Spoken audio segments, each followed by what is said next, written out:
4. 기독교의 정신. 잔혹 내지 자기 순환이 반드시 주권적 개인의 탄생으로 연결되는 건 아니라는 점은 기독교적 금욕에서 확인할 수 있다.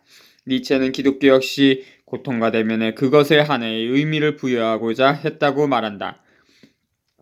그들도 고통 속으로 비밀스러운 구원장치 전체를 집어넣어 해석했다.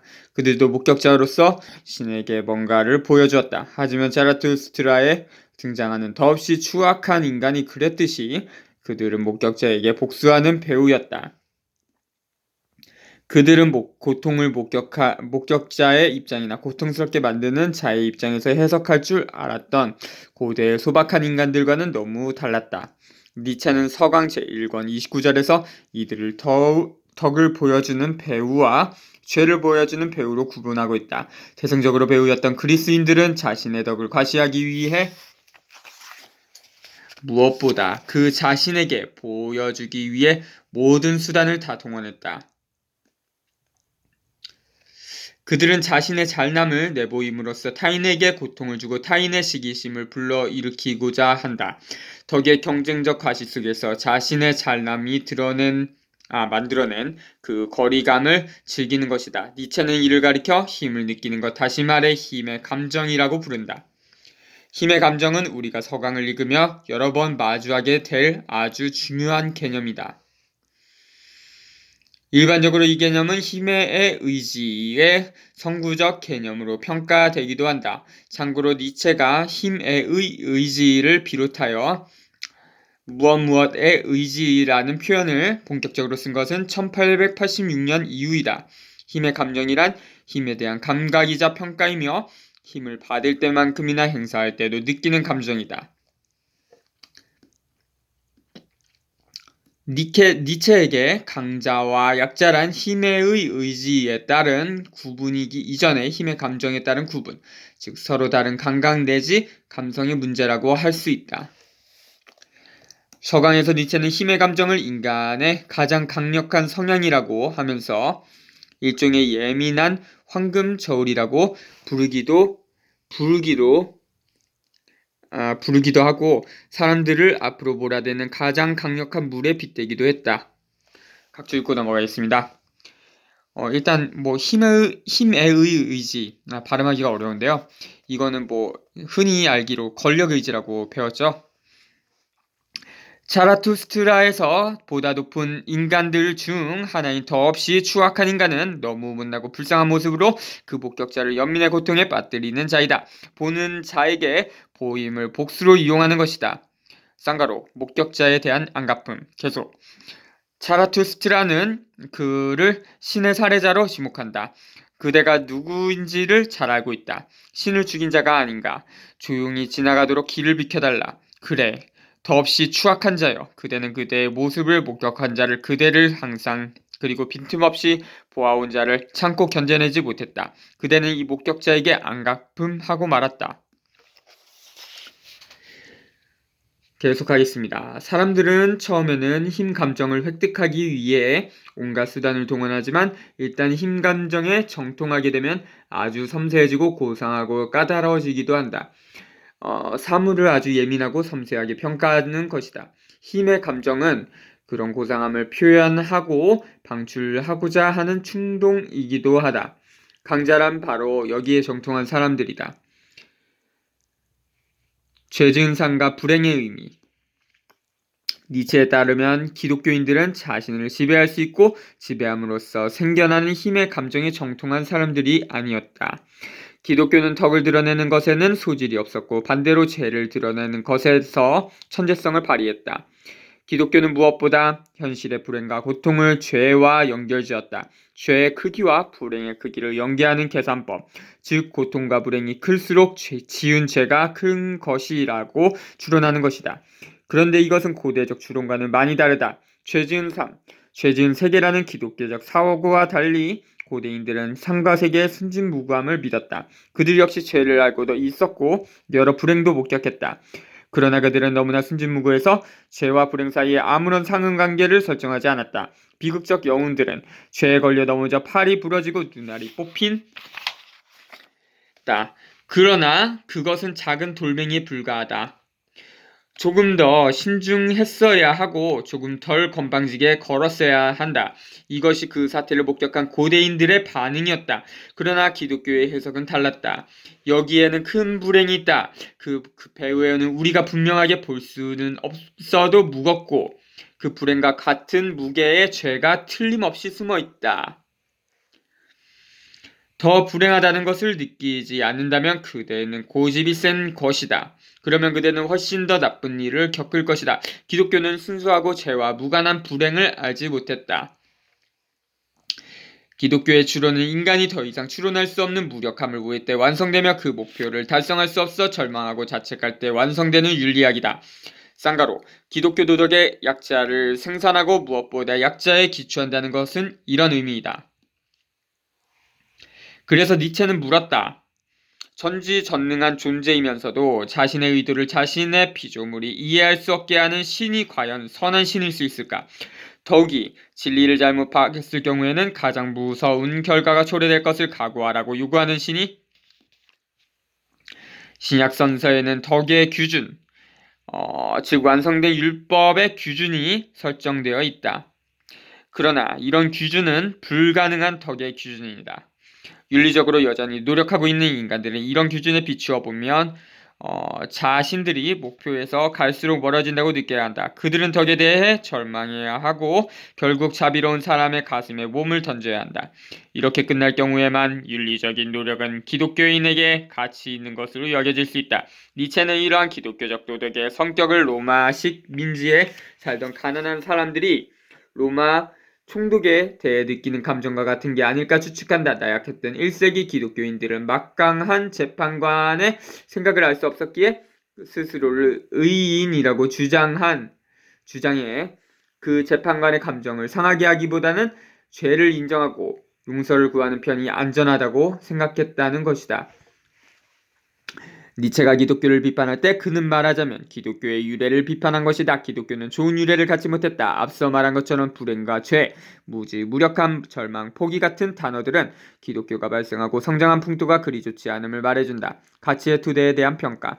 니체는 기독교의 발생을 피로나 증오와도 연결시킨다. 이를테면 로마만이 지배하는 상태에서 피로한 방관자들이 로마에 대해 품어온 200년에 걸친 말 없는 증오는 로마, 즉 세계와 죄를 하나로 느끼고 파악.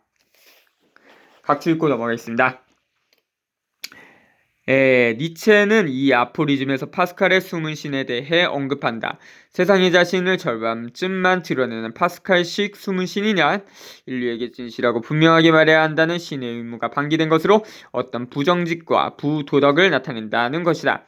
실제로 파스칼은 숨은 신, 다시 말해 부분적으로 숨어있고 부분적으로는 드러나는 신은 인간에게 당연하면서도 유익한 것이라고 했다.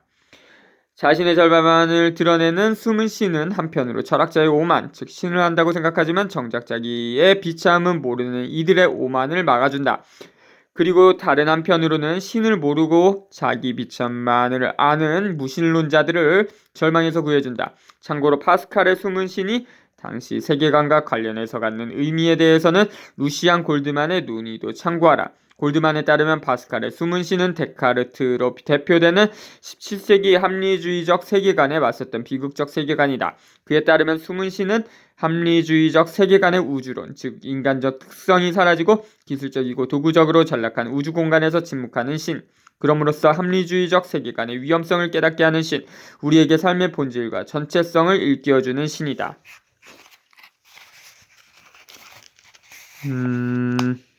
이를테면 로마만이 지배하는 상태에서 필요한 방관자들이 로마에 대해 품어온 200년에 걸친 말없는 증오는 로마, 즉 세계와 죄를 하나로 느끼고 파악했던 기독교에서 마침내 폭발하고 말았다. 사람들은 모든 것을 로마를 위한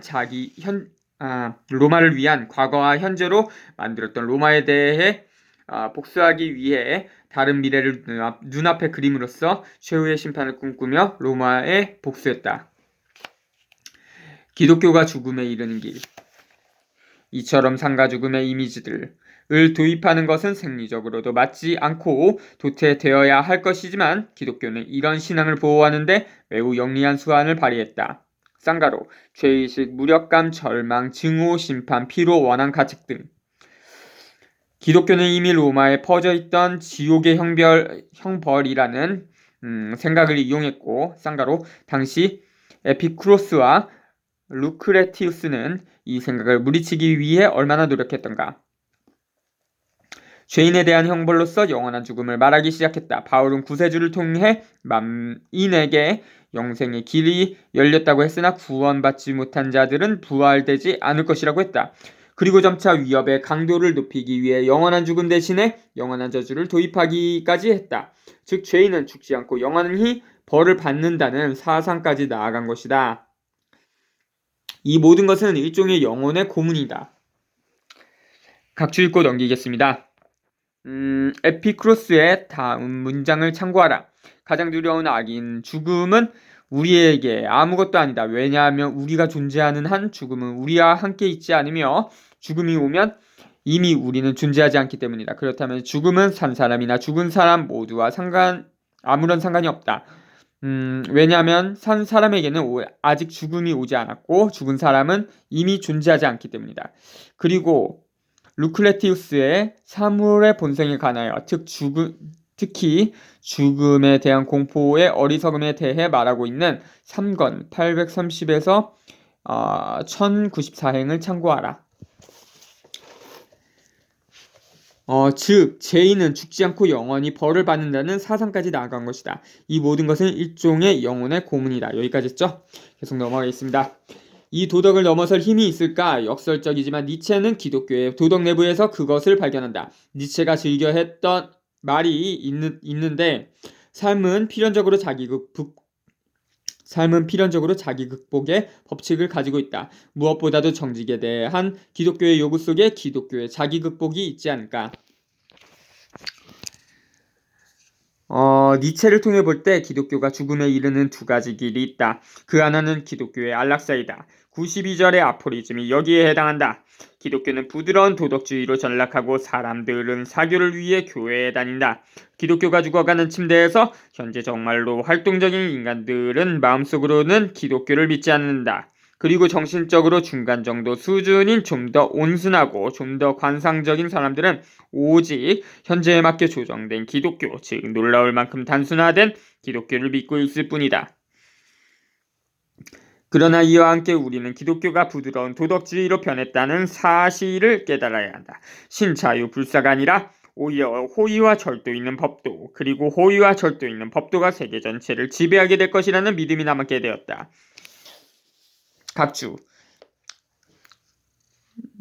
이외에도 니체는 기독교의 몇 가지 아떡, 곧 문헌학자의 꼼꼼함과 느린 가락에 대비되는 기독교의 성급함, 육체의 경멸과 정신화 등을 지적한다. 그것은 기독교의 안락사다. 기독교가 죽음에 이르는 또 다른 길은 기독교의 자기 극복이다. 그것은 기독교를 철저하게 다시 체험하려고 시도하는 것이다. 61절의 아포리즘에서 니체가 촉구하던 것이 그것이다. 지금도 여전히 독실한 기독교인들에게는 상당히 오랫동안 기독교 없이 생활해야 할 의무가 있다. 이르는 황야에 체류해야 할 의무이다. 기독교를 옹호하는 발언을 하기 위해서도 기독교를 잠시 떠나 있는 체험, 그렇다. 정직한 열정을 품고 기독교와 대립된 삶 안에서 견뎌내고 몇 년 동안 기독교 없이 생활한 뒤가 아니면, 기독교를 떠나 방랑을 한 뒤가 아니면 그대들의 증언은 무게를 갖지 못한다. 향수 때문이 아니라 엄격한 비교에 바탕을 둔 판단에 의해 되돌아올 경우에만 그들의 귀향은 중요하다. 장래에 언젠가는 인간들이 과거의 모든 가치평가를 그러한 방식으로 대할 것이다. 사람들은 이러한 가치평가들을 자발적인 의지로 다시 한번 철저하게 체험해야 한다. 그리고 그것들에 반대되는 것들도 철저하게 체험해야 한다. 마침내 그것들을 채로 걸러서 제거할 권리를 갖기 위해서. 루터나 바울은 분명 그런 시도를 보여준 것이다. 루터는 수도원에 갇혔을 때 자기 안으로 어두운 광맥을 파고 들어갔다. 그는 성경을 몇 번이고 반복해서 읽었다. 그러고는 정직하게 말했다. 성경에는 교황도 면죄부도 없다는 것을. 니체는 루터가 고행을 통해 성자가 되는 길을 진지하게 도전했음을 환기시킨다. 그러나 루터는 기독교 성자들의 그런 관상적 삶이 불가능하다는 것, 계속 그렇게 하다가는 자신의 타고난 활동적 영혼의 활동적 영혼과 육체가 파괴될 것임을 깨달았다. 그래서 그는 결단을 내리며 말했다. 관상적 삶은 사실 존재하지 않는다. 우리는 우리 자신을 기만해왔다. 성자들은 우리 자신보다 더 가치 있는 존재들이 아니었다. 니체는 이것이 비록 자기 정당성을 외치는 촌스러운 방법이기는 했지만 당시 동기인에게는 정당하면서도 유일한 방법이었다고 순궁한다. 니체가 최초의 기독교인이라고 부른 바울 역시 마찬가지였다. 청년 시절 그는 유대인이 생각할 수 있는 최고의 영예를 획득하기를 갈망하며 율법을 충실히 따르려 했다. 그는 신과 그의 율법의 광신적 수호자이자 명예의 파수꾼이 되었고 그것을 위반하고 의심하는 사람들과 끊임없이 싸웠다. 그는 진지하게 자신이 믿는 것을 체험하려고 했던 것이다. 그러나 자신의 격한 심정, 격한 성적, 적이고 악질적인 증오심, 과도한 지배욕 등 때문에 율법을 지키기가 어렵다는 것을 점차 깨닫게 된다. 그는 율법을 지킬 수 없는 육체에 대한 번민과 애당초 지킬 수 없는 것으로 내려진 율법에 대한 의욕 사이에서 괴로워했다. 그러다 어느 순간 하나의 환상이 찾아온다. 율법을 열광적으로 숭배했지만 내적으로는 율법에 진저리가 난 그에게 호젓한 길에서 얼굴에 신의 광채를 띤 저 그리스도가 나타났고 바울은 어찌하여 너는 나를 박해하느냐 라는 말을 들었다. 바울의 머리는 밝아졌다. 그는 말했다. 바로 이 그리스도를 박해하는 것은 불합리하다. 여기에 바로 출구가 있다. 과거에는 예수의 죽음이 예수가 메시아임을 부정하는 증거로 보였다. 그러나 예수의 죽음과 율법의 파괴를 겹쳐놓으면서 그는 율법 바깥에 서게 된다. 모든 죄의 제거. 이와 더불어 바울의 도취는 정점에 이르렀고 그는 그리스도와 한 몸이 된다는 생각과 함께 모든 부끄러움과 복종과 한계를 자기 영혼에서 제거해버렸다. 그러나 루터와 바울의 시도는 괴물과 싸우는 자의 최대 위험, 바로 괴물을 담는 것으로 끝난다. 예컨대 루터는 교황청에 맞서기 위해 로마에 갔다. 당시 로마에서는 이미 낡은 교회에 맞서 삶의 건강성을 되찾으려는 르네상스가 일어났는데 루터는 교황청에 대한 원한과 복수심 때문에 정작 로마에서 일어난 일을 알아차리지 못했다. 쌍가로 좌절당한 사제의 복수심에 불탄 루터. 그는 결국 교회를 재건했다. 실제로 일어났던 그 거대한 사건을 깊이 감사하면서 이해하는 대신 루터의 그 중어심은 그 광경에서 자신을 살찌울 양식만을 끄집어낼 줄 알았을 뿐이다. 그 거대한 사건은 르네상스를 말합니다. 종교적인 인간은 단지 자기 자신만을 생각하는 법이니까 루터가 본 것은 교황청의 부패였다. 바로 그 반대가 명약 관화했는데도 말이다.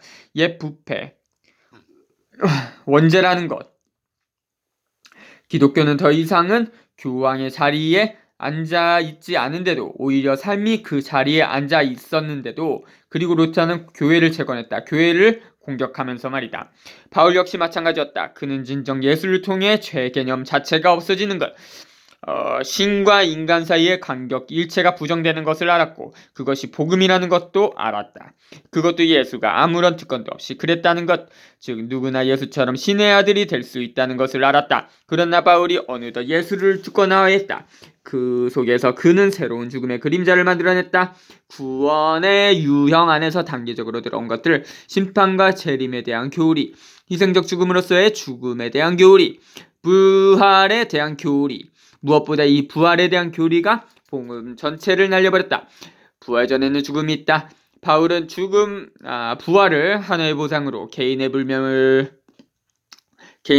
보상이라고 가르치기까지 했다. 그리스도가 살았던 삶, 쌍가로 그것이 바로 천국이었다. 그 모범은 사라졌고 사실도 없어졌고 역사적 진리도 없어졌다. 근본적으로 바울은 구세주의 삶을 이용할 수가 없었다.